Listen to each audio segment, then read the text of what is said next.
the source of power. Man's brain, body, mind, faculties, and talents are the mere instruments he uses in demonstrating greatness. In themselves, they do not make him great. A man may have a large brain and a good mind, strong faculties and brilliant talents, yet he is not a great man unless he uses all these in a great way.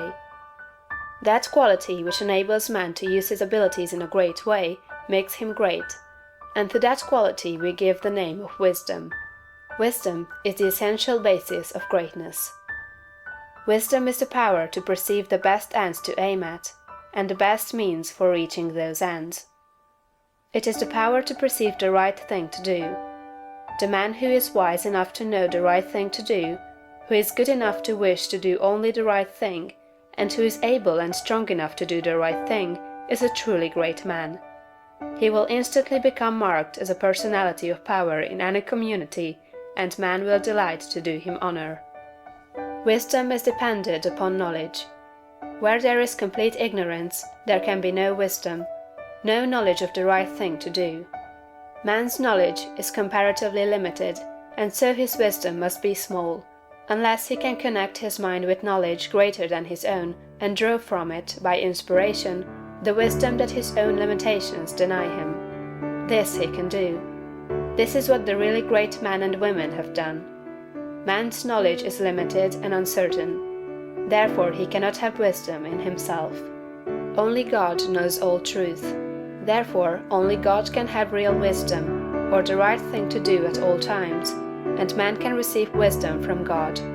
I proceed to give an illustration. Abraham Lincoln had limited education, but he had the power to perceive truth. In Lincoln, we see preeminently apparent the fact that real wisdom consists in knowing the right thing to do at all times and under all circumstances, in having the will to do the right thing, and in having talent and ability enough to be competent and able to do the right thing. Back in the days of the abolition agitation, and during the compromise period, when all other men were more or less confused as to what was right and as to what ought to be done, Lincoln was never uncertain. He saw through the superficial arguments of the pro-slavery men. He saw also the impracticability and fanaticism of the abolitionists. He saw the right ends to aim at, and he saw the best means to attain those ends. It was because men recognized that he perceived truth and knew the right thing to do that they made him president. Any man who develops the power to perceive truth, and who can show that he always knows the right thing to do, and that he can be trusted to do the right thing, will be honored and advanced. The whole world is looking eagerly for such men. When Lincoln became president, he was surrounded by a multitude of so-called able advisers, hardly any two of whom were agreed. At times they were all opposed to his policies. At times almost the whole North was opposed to what he proposed to do. But he saw the truth when others were misled by appearances. His judgment was seldom or never wrong. He was at once the ablest statesman and the best soldier of the period. Where did he, a comparatively unlearned man, get this wisdom? It was not due to some peculiar formation of his skull, or to some fineness of texture of his brain. It was not due to some physical characteristics.